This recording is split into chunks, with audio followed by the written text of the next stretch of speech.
Bihar polytechnic प्रवेश परीक्षा 2020 के लिए गणित का मॉडल सेट 3 लेकर के आए हैं। इसमें कुल 30 प्रश्नों को शामिल किया गया है, जैसा कि इस एग्जाम में पूछा जाता है। तो शुरू करते हैं यह वीडियो।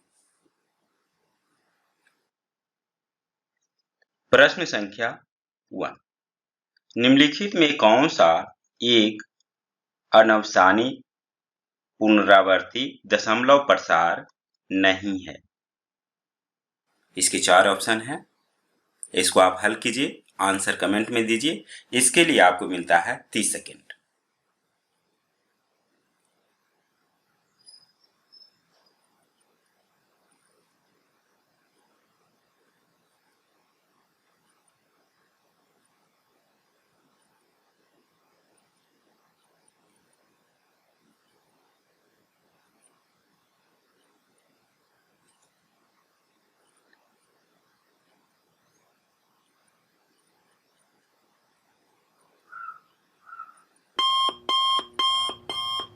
इसमें देखिए ऑप्शन ए में 13/3125। अगर 3125 का अभाज्य गुणनखंडन करें तो लिख सकते हैं 3125 को ये 5 से कटेगा, 5 से डिवाइड करें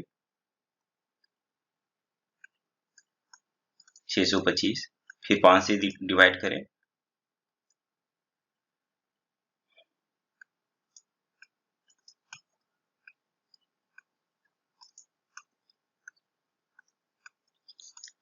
इसे हम लिख सकते हैं 13/5 कितनी बार गुना है? 2 4 1 5, 5 पर पावर 5 लिख सकते हैं।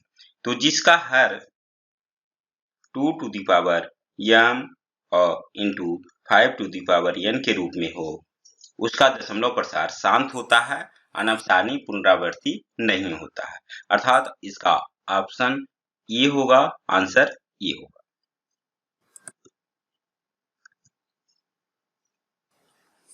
Question number 2। सर्व समीकरणों का इस्तेमाल करते हुए संख्या 22 का वर्ग ज्ञात करें। इसके लिए भी आपको मिलता है 30 सेकेंड। आंसर कमेंट में दें।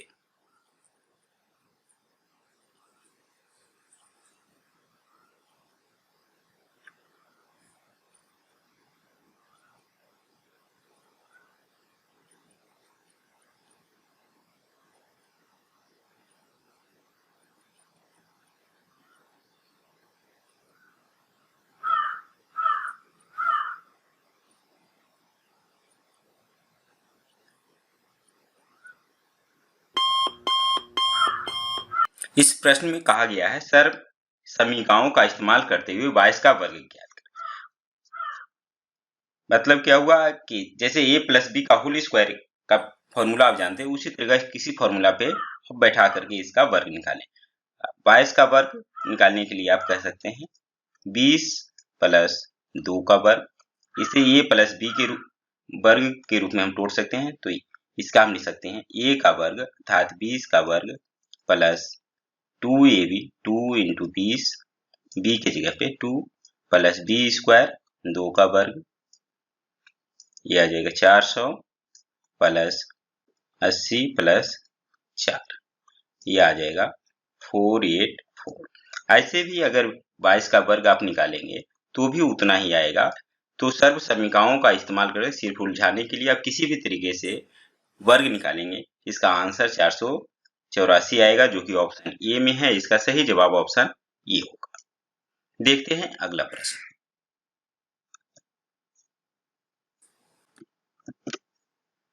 Question number 3। गुणनखंडन करें। इसके लिए आपको देते हैं 1 मिनट का समय, जो शुरू होता है अब।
माना 2x माइनस वाई, यहाँ भी है यहाँ भी है, इसका बराबर मान लेते हैं कि ये k के बराबर है। तो हमारा यह बहुपद हो जाएगा 9k² माइनस 4k माइनस 13, जिसे हम लिख सकते हैं 9k² minus 13k plus 9k minus 13। इसमें k कॉमन ले तो 9k minus 13 plus 1 9k minus 13, ये आ जाएगा k plus 1 into 9k minus 13। k plus 1 की जगह पे k किसके लिए रखे थे? 2x minus Y plus 1। 9k की जगह पे 9 इंटू 2x हो जाएगा 18x माइनस 9y माइनस 30। यह ऑप्शन डी में है, इसका सही जवाब ऑप्शन डी होगा। क्वेश्चन नंबर 4, मूल्यांकन करें a cube minus 6a minus 6 यदि a का वैल्यू इतना है। इसको हल करने के लिए 1 मिनट का समय देते हैं, जो शुरू होता है अब। इसका आंसर कमेंट बॉक्स में लिखिए।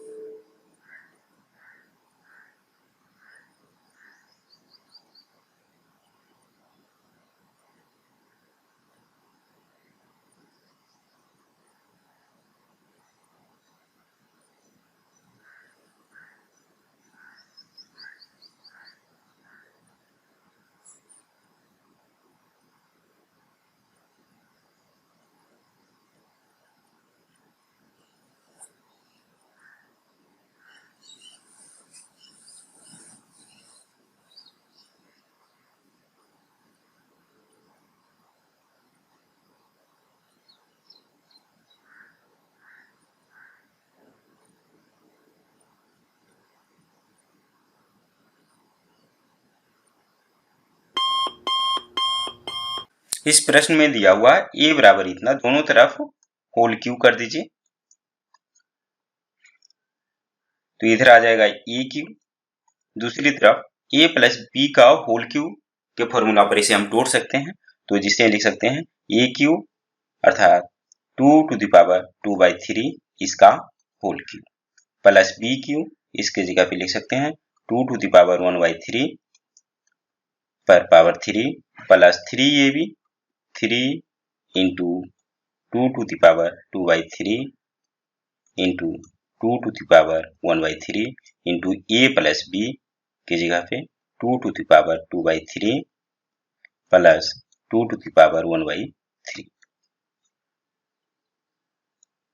ये क्यूब बराबर हो जाएगा 2 टू द पावर 2/3, पावर पर पावर हो तो गुना हो जाता है, 3 3 कैंसिल आउट। इसी तरह 2 to the power 1/3 into 3 cancel out plus 3 2 पर पावर 2/3 और 1/3 भी है, तो जब आधार समान हो तो पावर जुट जाता है, अर्थात 2/3 प्लस 1/3 हो जाएगा। दोनों का एलसीएम ले ले, 3 ऊपर आ जाएगा 2 प्लस 1।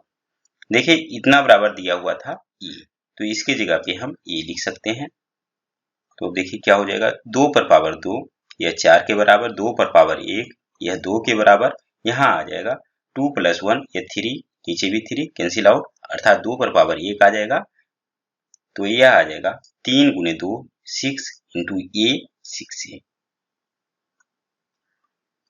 अर्थात a क्यूब बराबर 6 प्लस 6a। सभी को आगे ले आए तो ये आ जाएगा a cube minus 6a minus 6, दूसरी तरफ 0। यही हमसे पूछा जा रहा a cube minus 6a minus 6 बराबर क्या होगा, तो इसका मान 0 होगा, जो कि ऑप्शन डी में है। इसका सही जवाब ऑप्शन डी होगा।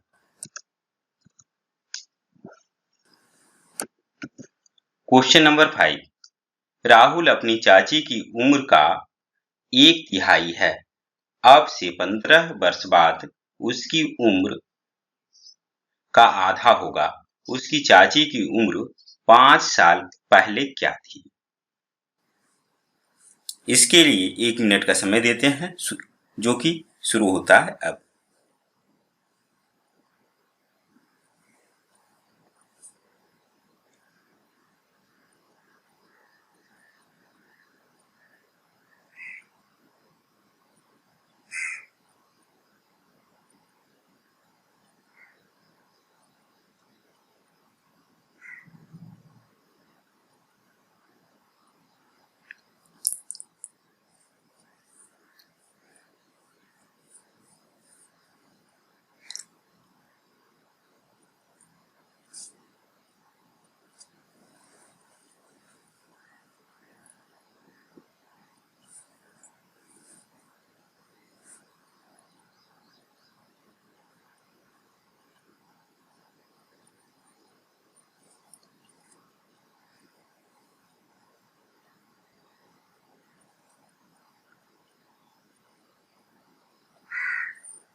इस प्रश्न में देखिए, राहुल अपनी चाची की उम्र का 1/3।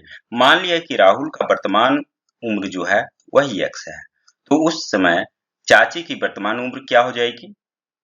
इसका चाची की उम्र का 1/3 अर्थात चाची उससे 3 गुना है, तो इसे लिख सकते हैं 3x। तो कह रहा है अब से 15 वर्ष बाद वह उसकी उम्र का आधा होगा, मतलब चाची की उम्र का आधा होगा। तो राहुल की उम्र 15 वर्ष बाद क्या हो जाएगा? x + 15 होगा, और उस समय चाची की उम्र क्या होगा? 3x + 15 होगा। तो कह रहा है कि चाची का ये आधा है, तो इससे हम निकाल सकते हैं। 2 को इधर ले आए तो 2x + 30 बराबर 3x + 15। x को एक तरफ ले आए, 2x माइनस में अर्थात x, 15 को दूसरी तरफ ले जाए माइनस में, 30 में से 15 घटाएंगे 15, अर्थात राहुल का वर्तमान उम्र 15 साल है। तो इसलिए चाची का वर्तमान उम्र क्या हो जाएगा? 45 साल हो जाएगा। लेकिन कह रहा है, प्रश्न से पूछा है उसकी चाची की उम्र 5 साल पहले क्या थी? वर्तमान से 5 साल पहले क्या थी? तो इसमें 5 आप घटा दीजिए अर्थात 40 वर्ष होगी, जो कि ऑप्शन सी में है। इसका सही जवाब ऑप्शन सी होगा।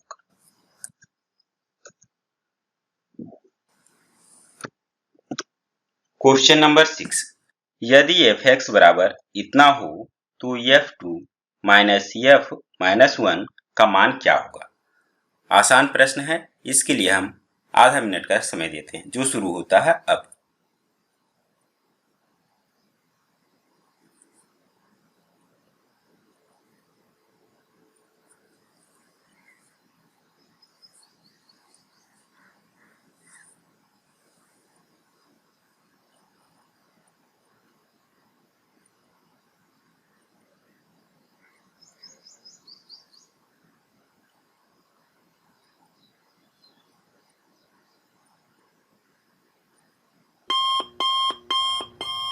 देखिए इस प्रश्न में f2 का मान क्या हो जाएगा? x की जगह पे 2 रख लीजिए, तो 2 का वर्ग करेंगे 4, माइनस 5 गुने 2 करेंगे 10 प्लस 7, 7 4 11 में से 10 माइनस करेंगे 1 आएगा। f माइनस 1, इसका मान क्या करे हो जाएगा? -1 का वर्ग करेंगे 1, यहाँ पर प्लस 5 प्लस 7, ये आ जाएगा 13। तो अब देखिए f2 की जगह पे आपका 1 आ गया, और माइनस f माइनस 1 की जगह पे 13, तो 1 माइनस 13 करेंगे, यह -12 होगा, जो कि ऑप्शन डी में है। इसका सही जवाब ऑप्शन डी होगा। क्वेश्चन नंबर 7, यदि द्विघात समीकरण इतना के मूल समान हो तो p का मूल्य क्या है? आसान प्रश्न है, इसके लिए भी आपको देते हैं 30 सेकेंड का समय, जो कि शुरू होता है अब।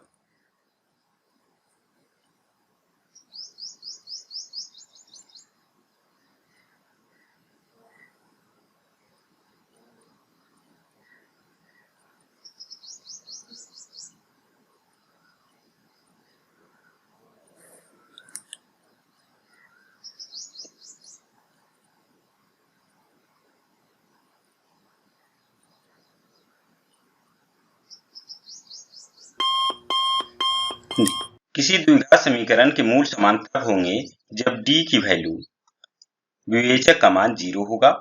तो d बराबर यहाँ पर होगा b² माइनस 4ac। तो यहाँ पे b की जगह पे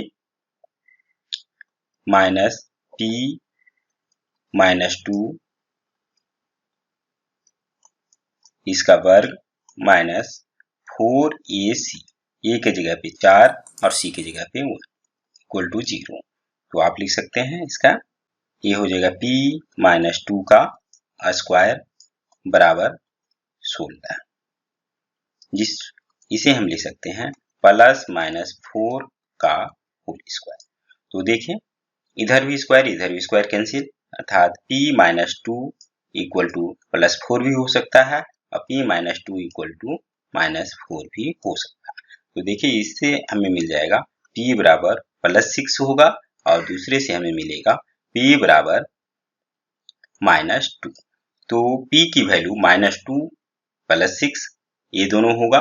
तो देखिए यह है माइनस 2 प्लस 6 जो कि ऑप्शन डी में है। इसका सही जवाब ऑप्शन डी होगा। क्वेश्चन नंबर 8, यदि एक समांतर श्रेणी का 17वां पद 13वां पद से 15 अधिक है तो सार्व अंतर कितना होगा। इस प्रश्न को भी हल करने के लिए 30 सेकंड का समय देते हैं जो कि शुरू होता है अब।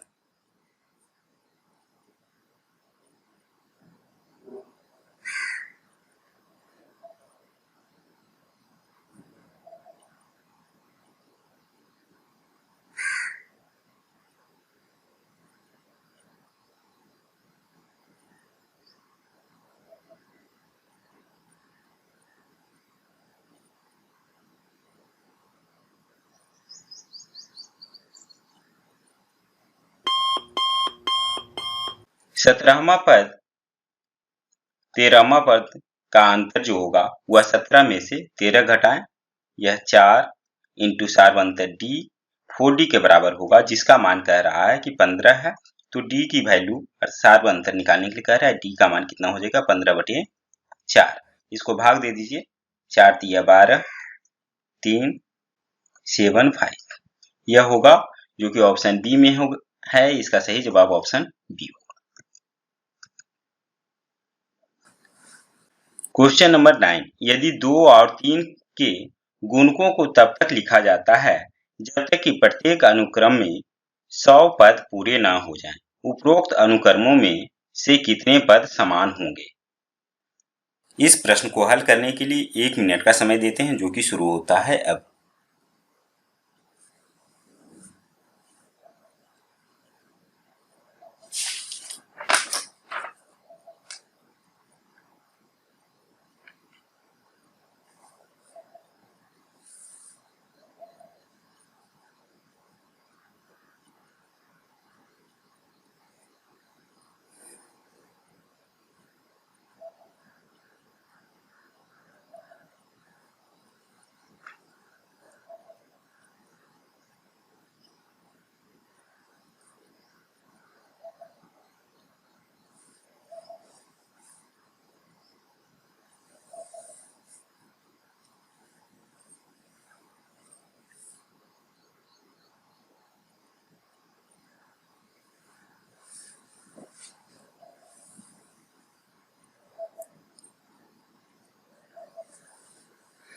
प्रश्न में देखें, यदि 2 और 3 के गुणकों को तब तक लिखा जाता है जब तक कि प्रत्येक अनुक्रम में 100 पद पूरे ना हो जाए।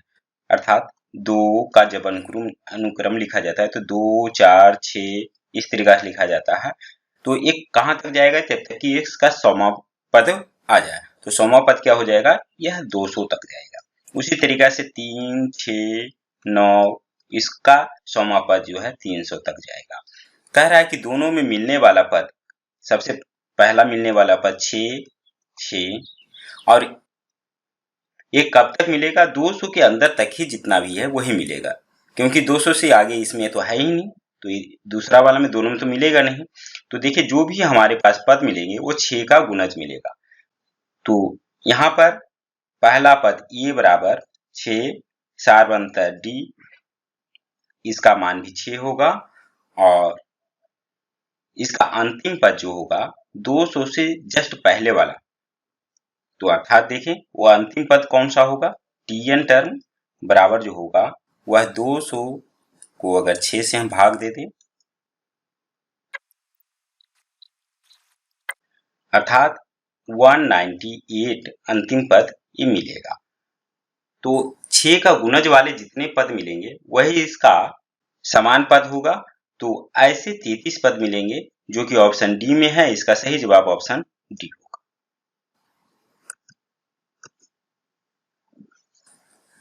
क्वेश्चन नंबर 10, त्रिभुज ABC की भुजा BC को D बिंदु तक बढ़ाया गया है। कोण ABC और कोण ACD के समद्विभाजक बिंदु E पर मिलते हैं। कोण BAC इस कोण का मान 68 डिग्री है। तो कोण BEC इस कोण का मान पूछा जा रहा है। तो इस प्रश्न को हल करने के लिए 1 मिनट का समय देते हैं जो कि शुरू होता है अब।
इस प्रश्न को हल करने के लिए एक अल्टरनेटिव मेथड का सहारा लेते हैं। ये 68 डिग्री है, मान लेते हैं कि यह 60 डिग्री है, कोई भी मान लीजिएगा, हल आपका वही आएगा।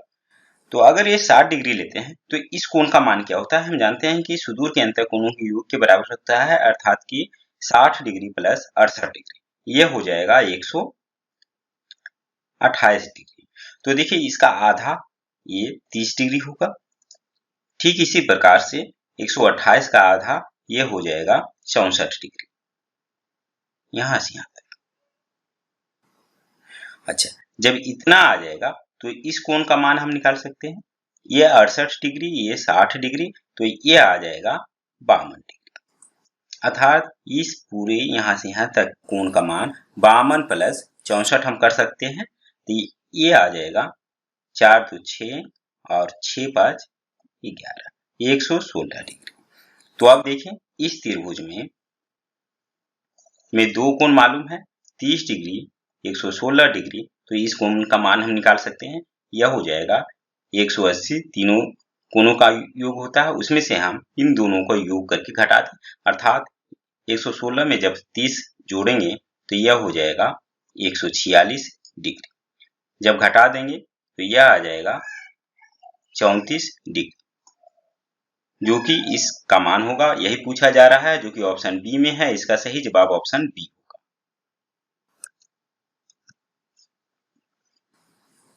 क्वेश्चन नंबर 11, ABCD एक चतुर्भुज है जिसमें AD बराबर BC तथा कोण DAB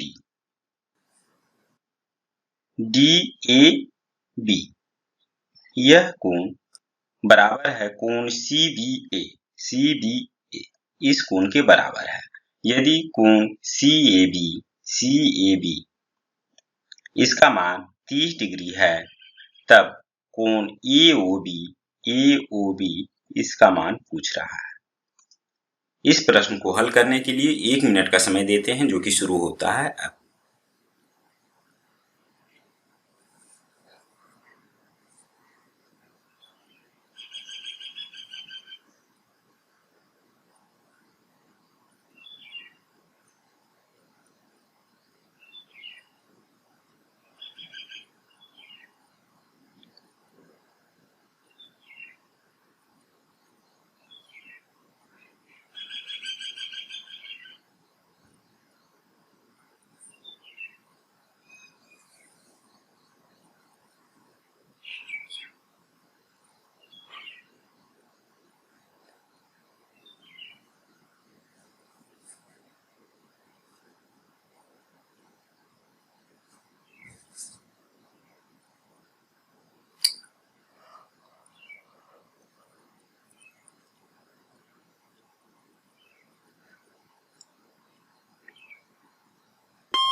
इस प्रश्न में देखें, त्रिभुज DAB और त्रिभुज CBA में कह रहा है ए भुजा इसके बराबर है, ए भी दोनों में समान है और इसका संगत कोण ए कोण आपस में बराबर है, अर्थात दो भुजा और एक संगत कोण बराबर हों तो दोनों त्रिभुज क्या होंगे, समरूप होते हैं।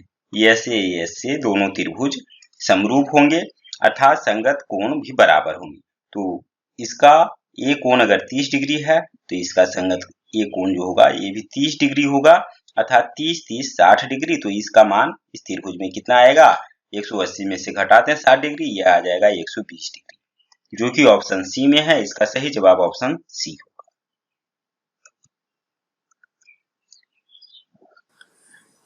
क्वेश्चन नंबर 12, बिंदुओं P2-2 तथा Q37 को मिलाने वाली रेखाखंड को बिंदु इतना किस अनुपात में विभाजित करता है। इस प्रश्न को हल करने के लिए हम 1.5 मिनट का समय देते हैं, जो कि शुरू होता है अब।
मान लीजिए ये P बिंदु है, ये Q बिंदु है, इसको मिलाने वाली रेखाखंड को यह बिंदु यहाँ पे काट रहा है। तो इसके नियामक ये दिए हुए हैं। मान लिया कि इसका अनुपात m अनुपात n है, यही पूछा जा रहा है कि किस अनुपात में काटता है। तो अगर x को लेकर के चलें तो x नियामक का हल हम जानते हैं, m इंटू 3 यानी 3m plus n into 2 2n divided by m plus n equal to इसका x निर्देशांक, यह होगा 24/11। अब इससे हम हल कर दें तो 3 गुना करें तो 11 33 m प्लस 22n बराबर 24 m माइनस 24n। m को एक साइड में ले आए, 24 माइनस करेंगे तो ये आ जाएगा 9m, 22 को दूसरी तरफ ले जाए तो ये आ जाएगा प्लस में आ जाएगा, तो माइनस में तो ये आ जाएगा 2n।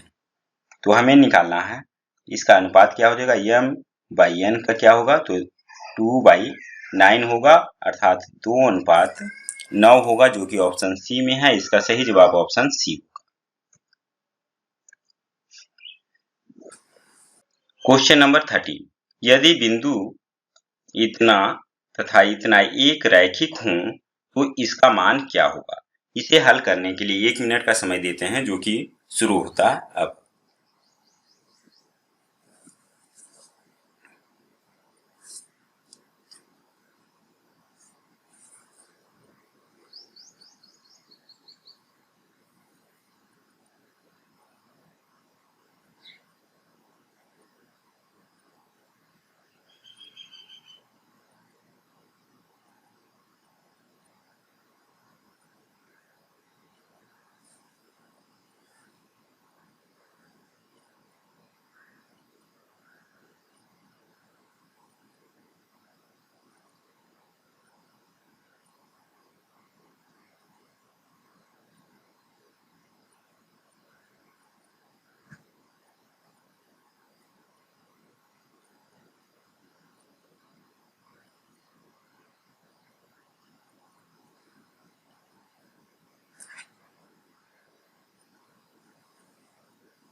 ये तीन बिंदु रैखिक हैं, तो इससे बना त्रिभुज का क्षेत्रफल 0 होगा। तो त्रिभुज का क्षेत्रफल बराबर हम फॉर्मूला जानते हैं 1/2 इंटू x1 की जगह पे a into by2 minus by3, ये हो जाएगा b माइनस 1 प्लस x2 की जगह पे 0 को किसी से भी मल्टीप्लाई करेंगे 0, तो गुणा करने की जरूरत नहीं, प्लस x3 की जगह पे 1 इंटू by1 माइनस by2 अर्थात 0 माइनस b, इसका मान होगा 0। 1/2 को दूसरी तरफ ले जाएंगे 0 से, तो ये 0 आ जाएगा, तो अर्थात अंदर वाला आ जाएगा ab माइनस a, इसे 0 लिखने की जरूरत नहीं है, माइनस b इक्वल टू 0। तो हम लिख सकते हैं ab बराबर a प्लस b। ab को दूसरी तरफ ले जाए तो इधर 1 बचेगा, ये हो जाएगा a बटे ab प्लस b बटे ab, a cancel, b cancel, यह हो जाएगा 1/b प्लस 1/a। इसी का मान पूछा जा रहा है जो कि 1 के बराबर होगा, अर्थात इसका मान 1 होगा, जो कि ऑप्शन सी में है। इसका सही जवाब ऑप्शन सी होगा। क्वेश्चन नंबर 14, यदि ए और बी बिंदु इतना तथा इतना है, तब AB की लंबाई का 3 गुना बराबर है। दूरी सूत्र से निकाल सकते हैं। इस प्रश्न को हल करने के लिए आधा मिनट का समय देते हैं, जो कि शुरू होता है अब।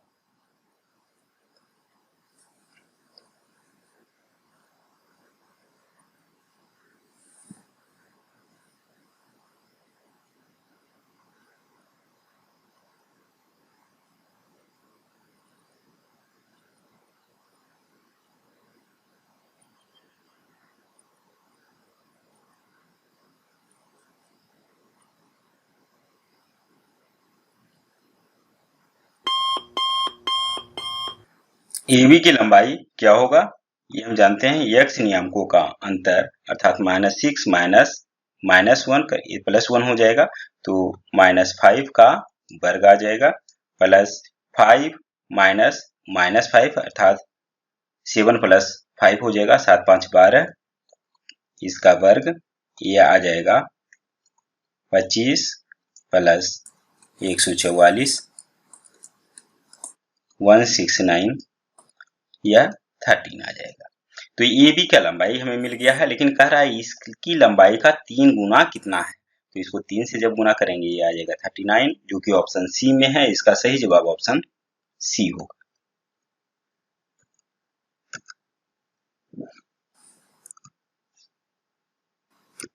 क्वेश्चन नंबर 15, एक त्रिभुज के शीर्षों की निर्देशांक इतना तथा इतना है, तब त्रिभुज का केंद्रक का निर्देशांक कितना होंगे।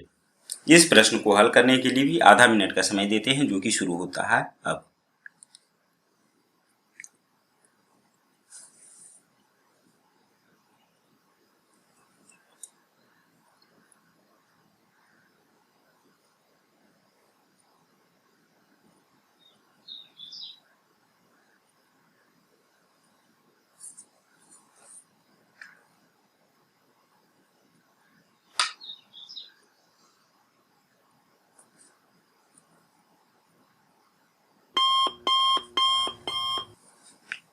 जब त्रिभुज के शीर्ष के निर्देशांक दिए हुए हैं, तो त्रिभुज का केंद्रक के निर्देशांक होते हैं शीर्षों के x नियामकों का योग अर्थात 1 - 2 + 5/3, उसी तरह y नियामकों का योग 3 + 7 - 3/3,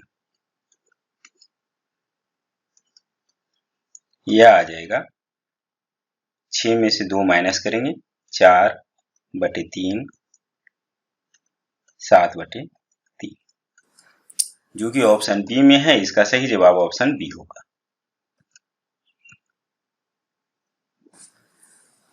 क्वेश्चन नंबर 16, यदि sin theta plus sin square theta बराबर 1 हो, तो cos square theta plus cos to the power 4 theta का मान है।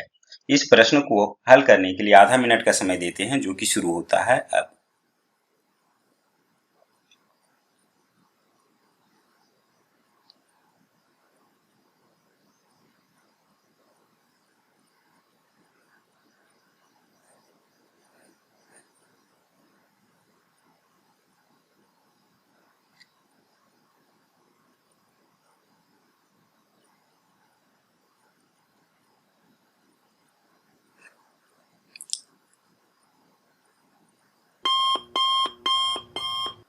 दिया हुआ है sine theta plus sine square theta बराबर 1, तो इसे लिख सकते हैं साइन थीटा बराबर 1 माइनस साइन स्क्वायर थीटा,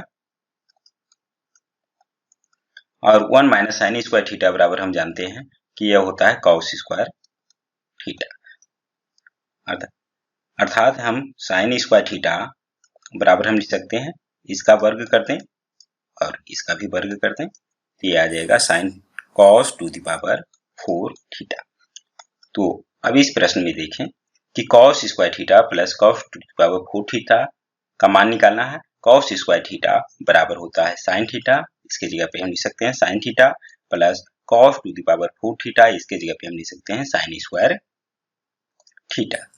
अब इसका मान ऑलरेडी दिया हुआ है sine theta plus sine square theta बराबर 1, तो इसका भी मान होगा 1, जो कि ऑप्शन बी में है। इसका सही जवाब ऑप्शन बी।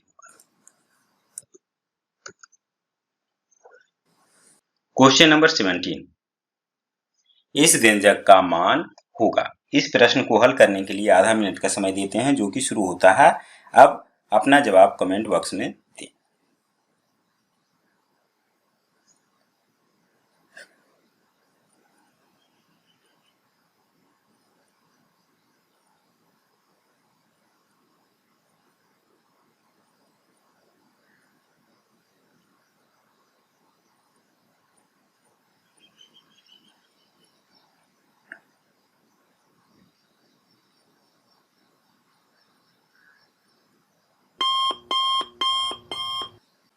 इसमें देखिए सभी tan वाले जितने भी टर्म हैं वो गुना में है, तो tan 1 degree into tan 89 degree, tan 89 degree को आप ले सकते हैं जब कॉट में लिखेंगे तो ये हो जाएगा कॉट 1 डिग्री, तो tan 1 degree into cot 1 degree बराबर 1 होता है। इसी तरह का जितने भी पेयर होंगे 2 का tan 88 डिग्री के साथ में, इसी के साथ में सबका पेयर बनते जाएगा, बीच में आ जाएगा एक tan 45 डिग्री। tan 45 डिग्री का मान भी हम जानते हैं कि यह 1 होता है, तो सभी 1 हो जाएगा, और सभी 1 को आपस में जब गुना करेंगे तो उसका गुणनफल 1 आएगा, जो कि ऑप्शन बी में है। इसका सही जवाब ऑप्शन बी होगा।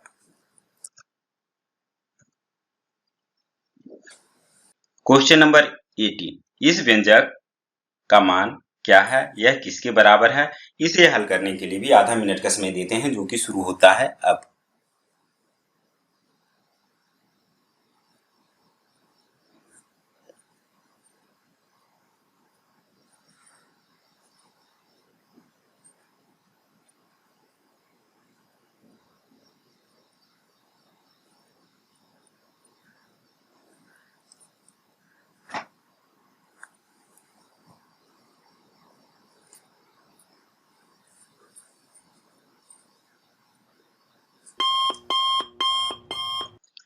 सेक को हम लिख सकते हैं 1/cos theta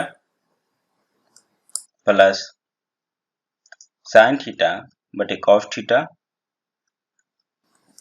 1 minus sine theta. इसका एलसीएम ले लें तो ये हो जाएगा cos थीटा, ऊपर आ जाएगा 1 plus sine theta 1 minus sine theta, नीचे cos थीटा, ए प्लस बी इंटू ए माइनस बी के रूप में है, इसे लिख सकते हैं ए स्क्वायर माइनस बी स्क्वायर, अर्थात 1 माइनस साइन स्क्वायर थीटा। यह जो बराबर होता है 1 माइनस साइन स्क्वायर थीटा, इसके काट करके हम लिख सकते हैं cos स्क्वायर थीटा के बराबर होता है। तो cos स्क्वायर थीटा बटे cos थीटा कैंसिल आउट, यह हो जाएगा cos थीटा, जो कि ऑप्शन डी में है। इसका सही जवाब ऑप्शन डी होगा।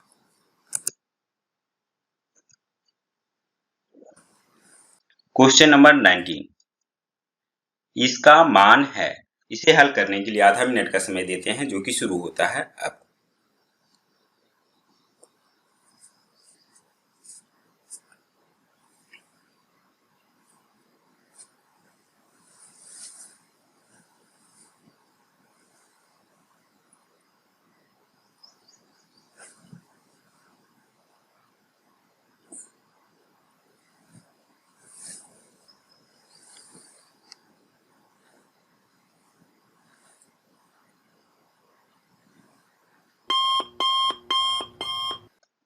से 45 डिग्री का मान जानते हैं, ये होता है √2, इसका जब स्क्वायर करेंगे माइनस tan 45 डिग्री का 1, इसका वर्ग कीजिए तो ये हो जाएगा 2 माइनस 1 बराबर 1, जो कि ऑप्शन डी में है। इसका सही जवाब ऑप्शन डी होगा।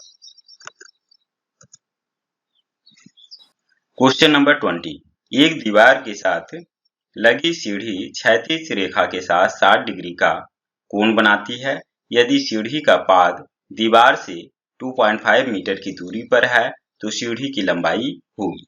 इसे हल करने के लिए 1 मिनट का समय देते हैं, जो कि शुरू होता है अब।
एक दीवार के साथ लगी सीढ़ी क्षैतिज के साथ 60 डिग्री का कोण बना रहा है।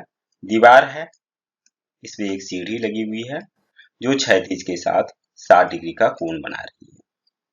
सीढ़ी का पाद दीवार से 2.5 मीटर की दूरी पर है। तो कह रहा है सीढ़ी की लंबाई क्या है। मान लीजिए कि सीढ़ी की लंबाई x है, तो आधार और करने से संबंधित कॉस होता है, तो हम कह सकते हैं कॉस 60 डिग्री बराबर आधार बटे कर्ण 2.5 मीटर बटे x। कॉस 60 डिग्री का मान हम जानते हैं 1/2 होता है, इतना बराबर 2.5 बाई x। x बराबर हो जाएगा, तिर्यक गुना करने के बाद में 2.5 इंटू 2 मीटर अर्थात 5 मीटर होगा, जो कि ऑप्शन बी में है। इसका सही जवाब ऑप्शन बी होगा।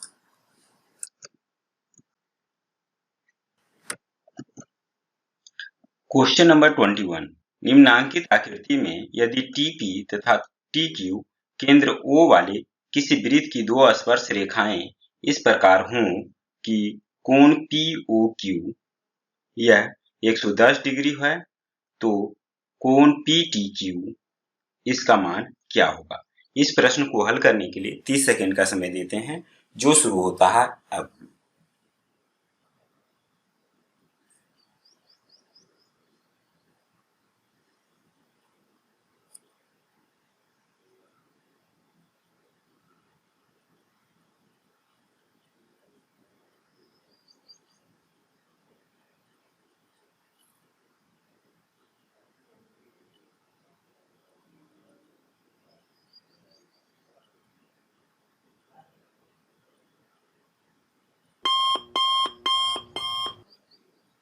इस प्रश्न में देखें, दो स्पर्श रेखा है, अर्थात ये कोण 90 डिग्री का होगा, ये भी 90 डिग्री का होगा। तो चतुर्भुज PTQO में ये चारों कोणों का योग 360 डिग्री होना चाहिए, अर्थात ये दोनों मिलाकर के जब 180 डिग्री का कोण बना रहा है तो ये दोनों मिलाकर के भी 180 डिग्री का कोण बनाना चाहिए, तभी 360 होगा। तो ये जब 110 डिग्री है तो इसका मान होना चाहिए 70 डिग्री, तभी दोनों मिलाकर के 180 डिग्री होगा। अर्थात यह जो कोण पूछा जा रहा है कोण PTQ, इसका मान 70 डिग्री होगा, जो कि ऑप्शन सी में है। इसका सही जवाब ऑप्शन सी होगा। क्वेश्चन नंबर 22, निम्न आकृति में त्रिभुज ABC का अंतःवृत्त दिखाया गया है। दी हुई मापों के अनुसार भुजा BC की लंबाई कितनी होगी। इस प्रश्न को हल करने के लिए आधा मिनट का समय देते हैं, जो कि शुरू होता है अब।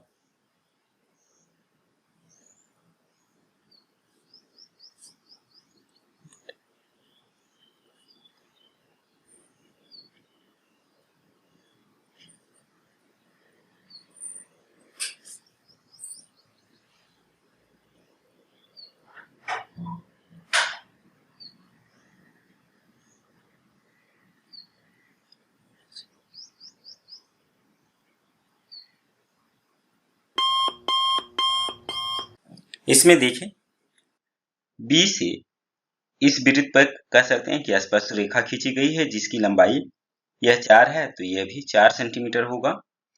ठीक इसी प्रकार ए से जो स्पर्श रेखा वृत्त पे आ रही है, ये अगर 3 सेंटीमीटर है, इसको मिलाने वाली ये भी 3 सेंटीमीटर होगा। तो अगर पूरा ये 9 सेंटीमीटर है, तो यह 6 सेंटीमीटर होगा।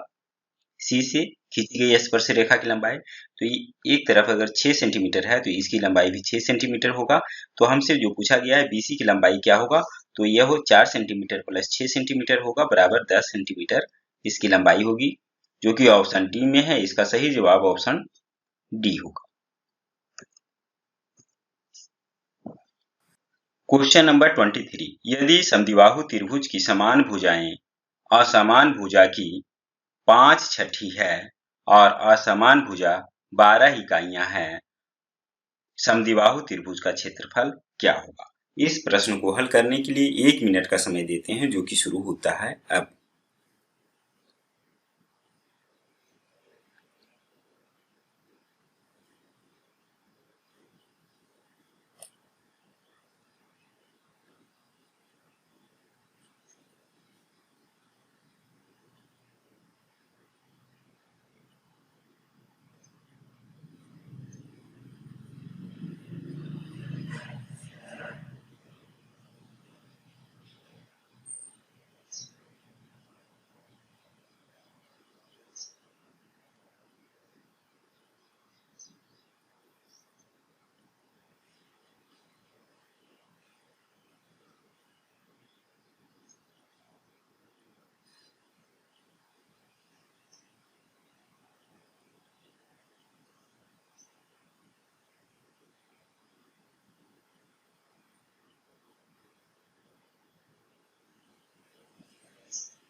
प्रश्न में कह रहा एक समद्विबाहु त्रिभुज है जिसकी 2 समान भुजा ये दोनों है, और असमान भुजा की लंबाई कह रहा है कि 12 इकाई है, और समान भुजा असमान भुजा की 5/6 है। तो अगर असमान भुजा 12 है, तो समान भुजा की लंबाई, इसकी लंबाई जो हो जाएगी, यह हो जाएगा 12 का 5/6 मतलब 5/6। तो हम कह सकते हैं यह 10 इकाई होगी।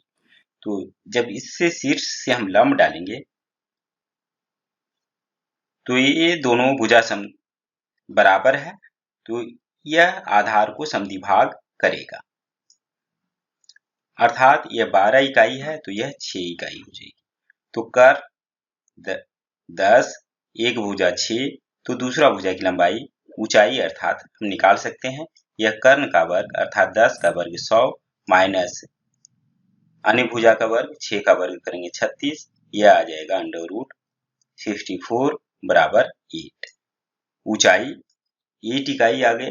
तो अब इसका क्षेत्रफल हम आसानी से निकाल सकते हैं। इस त्रिभुज का क्षेत्रफल एरिया हो जाएगा 1/2 गुने आधार, आधार यहाँ पे 12 और ऊंचाई 8, यह वर्ग इकाई में आएगा,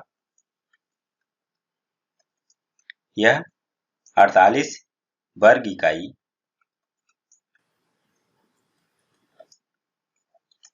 जो कि ऑप्शन डी में है। इसका सही जवाब ऑप्शन डी होगा।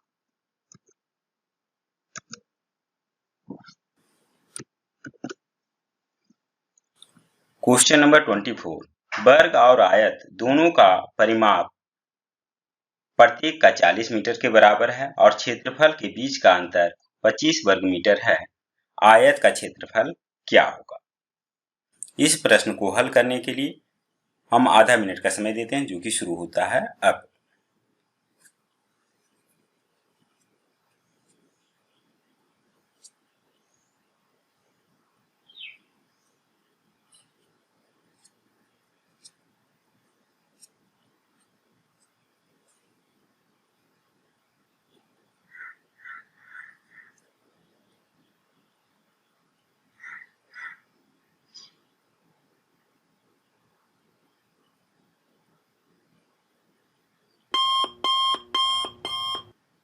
कह रहा है एक वर्ग है और एक आयत है।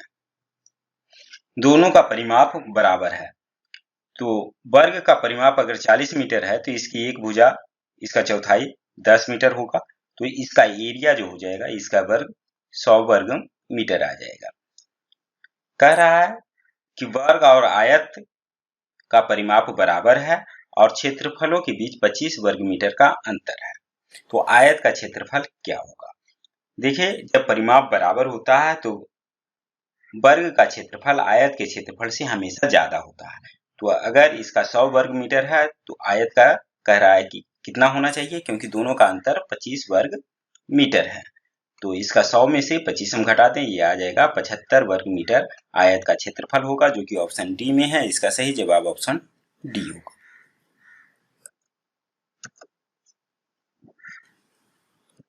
क्वेश्चन नंबर 25, एक लंबवृत्तीय ठोस शंकु के आधार की त्रिज्या व ऊंचाई क्रमशः 2 सेंटीमीटर तथा 8 सेंटीमीटर है।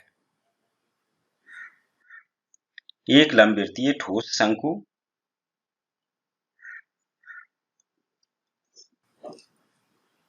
की आधार की त्रिज्या 2 सेंटीमीटर, ऊंचाई 8 सेंटीमीटर, 2 सेंटीमीटर व्यास वाले गोलों में ढाला गया है। इस प्रकार बने गोलों की संख्या क्या होगी? इसे हल करने के लिए 1 मिनट का समय देते हैं, जो कि शुरू होता है अब।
बने गोलों की संख्या जो होगी वह शंकु का आयतन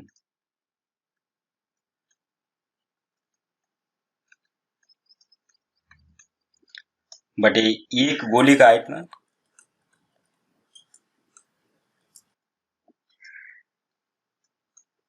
इसे निकलेगा। तो शंकु का आयतन का फॉर्मूला हम जानते हैं 1/3 pi r square into h. R त्रिज्या 2, इसका वर्ग इंटू एच की जगह पे 8। और एक गोले का आयतन हम जानते हैं 4/3 पाई आर क्यूब। अगर इसका व्यास 2 सेंटीमीटर है तो इसका त्रिज्या हो जाएगा 1 सेंटीमीटर, इसका क्यूब करते हैं। तो देखिए, पाई पाई कैंसिल, बटे थ्री ये भी कैंसिल। तो यह आ जाएगा 2 का वर्ग करेंगे 4 गुने 8, नीचे आ जाएगा 4, 4 4 कैंसिल, अर्थात इसका आंसर 8 आएगा, जो कि ऑप्शन सी में है। इसका सही जवाब ऑप्शन सी होगा।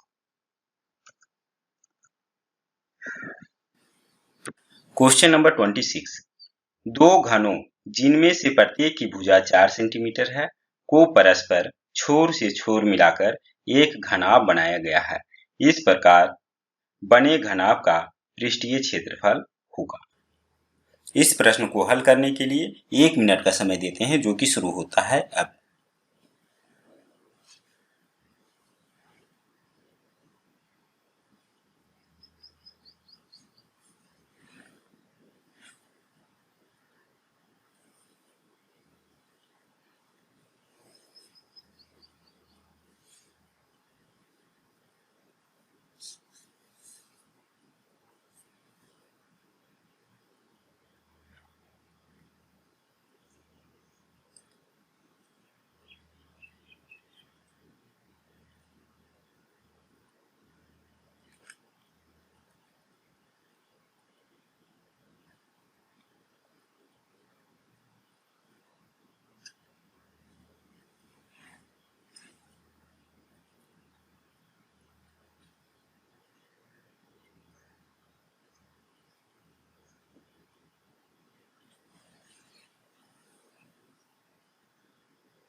कह रहा है दो घन है,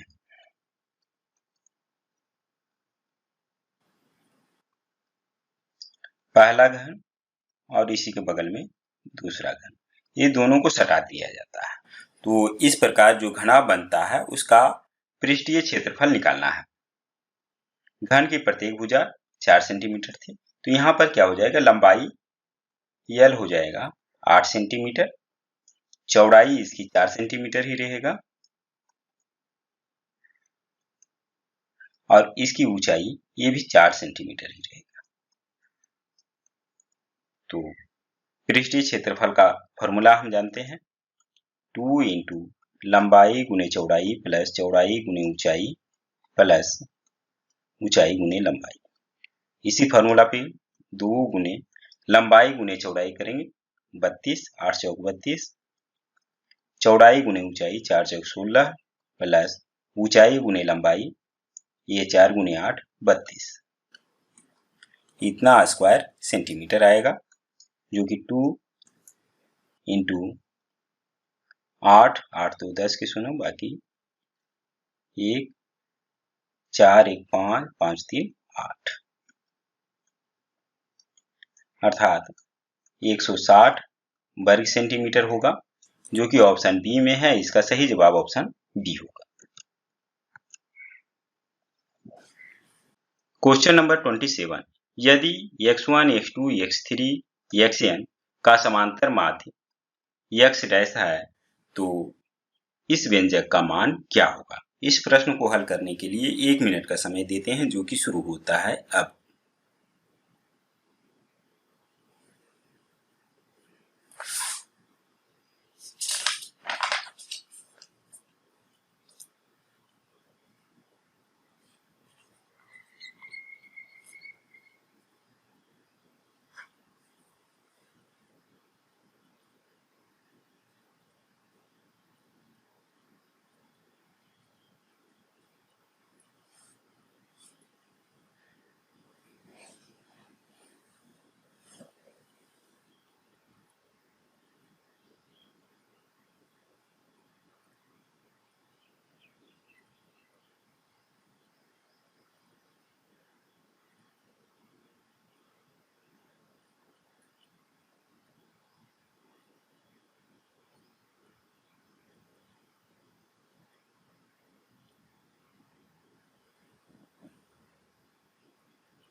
प्रश्न में देखिए, इसका समांतर माध्य इतना है, अर्थात कह सकते हैं इन आंकड़ों का योग, अर्थात x1 प्लस x2 xn तक डिवाइडेड बाई n, क्योंकि n आंकड़े हैं, बराबर यह दिया हुआ है x डैश। n को दूसरी तरफ ले जाएं तो इसे हम गुना कर सकते हैं, अर्थात जितने x1 x2 इतने टर्म है उतने ही हम n से गुना कर रहे हैं। तो अगर आगे ले आए तो हम इसे लिख सकते हैं x1 प्लस x2 xn तक, इसको माइनस करते हैं n x डैश बराबर 0। अब देखिए कि अगर n इंटू x डैश, अर्थात x डैश n बार जोड़ा गया है, तो अगर प्रत्येक में से एक एक x डैश अगर घटा दें तो क्या हो जाएगा, यह x1 minus x dash plus x2 minus x dash, इसी तरीका से xn माइनस x डैश करेंगे तो x डैश भी खत्म हो जाएगा और आंकड़े भी खत्म हो जाएंगे। ठीक है, तो अब इन पदों को हम लिख सकते हैं समेशन के रूप में सिग्मा n, जहां की i की वैल्यू 1 इंक्रीज कर रही है और xi और प्रत्येक में x डैश माइनस हो रहा है, इसे हम लिख सकते हैं और इसका मान 0 है। तो इसी का मान पूछा जा रहा है, तो इसका मान होगा 0, जो कि ऑप्शन बी में है। इसका सही जवाब ऑप्शन बी होगा। क्वेश्चन नंबर 28, यदि एक वर्ग अंतराल की निम्नतम सीमा L और उस आवृत्ति बंटन में वर्ग का मध्यमान m है, तब उस वर्ग अंतराल की उच्चतम सीमा क्या होगी? इस प्रश्न को हल करने के लिए आधा मिनट का समय देते हैं, जो कि शुरू होता है अब।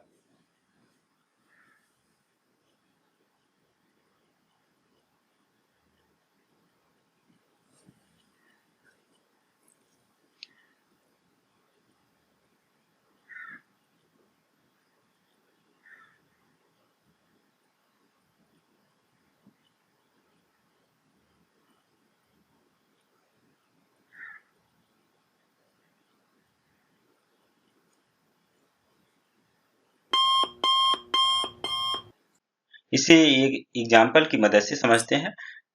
मान लीजिए कि एक वर्ग अंतराल है 10 से 20, तो इसका वर्ग चिन्ह होगा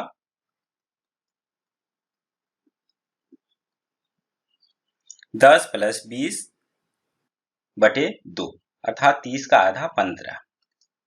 तो वही इसमें कह रहा है। तो इसमें निम्नतम सीमा यहाँ पर यल का मान यहाँ 10 होगा, बंटन में वर्ग का मध्यमान यम, जो वर्ग चिन्ह यम कह रहा है, तब उस वर्ग अंतराल की उच्चतम सीमा, इसका मान क्या होगा? तो इसका मान हम कैसे निकाल सकते हैं? 2m माइनस यल, यानी 15 दूनी 30 माइनस 10 से निकाल सकते हैं। ठीक इसी प्रकार से तो इसका आंसर क्या होगा? ऑप्शन सी होगा, 2m माइनस यल। अगर निम्नतम सीमा दिया हुआ है, मध्यमान वर्ग चिन्ह जिसको कहते हैं दिया हुआ है, तो उसकी उच्चतम सीमा ये होगा 2m माइनस यल होगा, जो कि ऑप्शन सी में है। इसका सही जवाब ऑप्शन सी होगा। Question number 29। दो सिक्के अदृच्छा फेंके जाते हैं, अधिकतम एक शीर्ष ऊपर आने की प्रायिकता क्या होगी? इस प्रश्न को हल करने के लिए 30 सेकंड का समय देते हैं, जो कि शुरू होता है अब।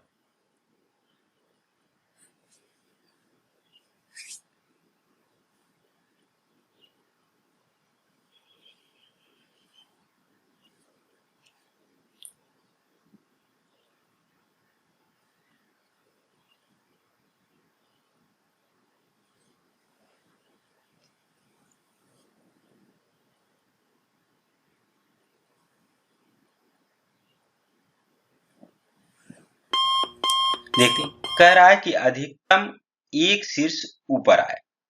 तो कैसे आ सकता है एक शीर्ष? शीर्ष मतलब हेड, एक हेड दूसरा टेल, पहला टेल दूसरा हेड और दोनों का टेल, अधिकतम एक ही हेड आए। तो इस तरीका से तीन तरह से इसका संभव घटना हो सकती है। तो इसकी प्रायिकता क्या होगी? 3/2 सिक्के अदृच्छा उछाले जाते हैं, प्रत्येक सिक्का का हेड टेल आ सकता है, यानी 2 × 2 होगा, अर्थात इसका मान होगा 3/4, जो कि ऑप्शन बी में है। इसका सही जवाब ऑप्शन बी होगा। Question number 30। यदि किसी सिक्के को ए बार उछाला जाता है, उस पर बी बार पूछ या टेल आती है, तो सिर हेड आने की प्रायिकता निम्न में से क्या होगी? इस प्रश्न को हल करने के लिए भी 30 सेकंड का समय देते हैं, जो कि शुरू होता है अब।